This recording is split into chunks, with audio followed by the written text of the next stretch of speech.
Let's now look at Article 13.2 of the India-Austria Treaty. Generally, Article 13.2 deals with movable property of PE, permanent establishment is business. Right? Let us read this and see what it says. Gains, same word, from the alienation. We all understand what is alienation of. Now this is important, the red part, because this defines what is going to be taxed under Article 13, paragraph 2. Movable property forming part of business property of a PE, permanent establishment. Suppose there is a non-resident. He has a PE in India, right?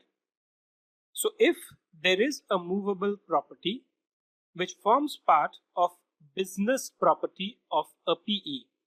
So if there are two types of movable property, one forming part of business property, the other not forming part of business property, what is covered in Article 13.2 is only the movable property which is forming part of the business property of the PE, which an enterprise of a contracting state, in our case it is Austria. So if an enterprise of Austria has a PE in India, has in the other contracting state, which is India, right?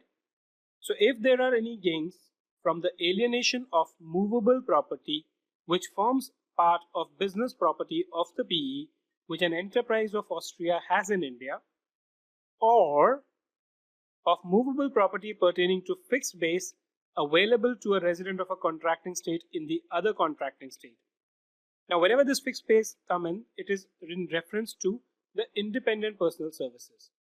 So if an individual is rendering independent personal services, right, and he has a fixed base in India, right, if this property is forming part of that business property of that fixed base for the purpose of performing independent personal services, then those gains from alienation of these two property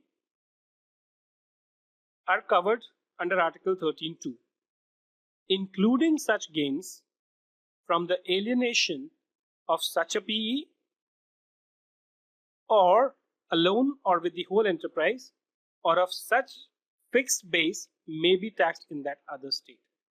It may be taxed in India. So what does this second part covers? In first part, which is until this section, we said that the movable property was forming part of the business property of the PE. So the movable property was below the PE and we sold the movable property, right?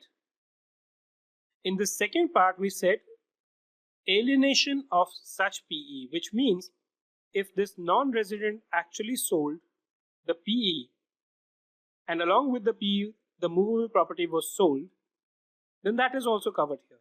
Alone as in the PE or with the whole enterprise. What does this cover? What does this cover?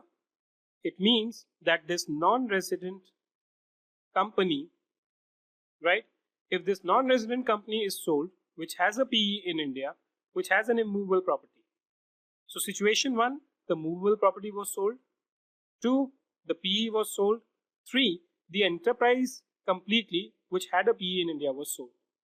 But in all these three cases, if the movable property was forming part of business property of the PE, right, the gains may be taxed in India.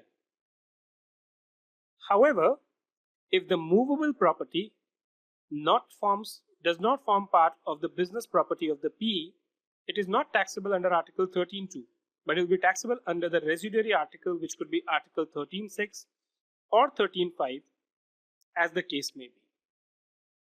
Right? I will reiterate this point when we come to this particular article. So what is the application of Article 13.2? Article 13.2 is applicable where there is an alienation of movable property forming part of business property of the PE. The transfer is of a movable property.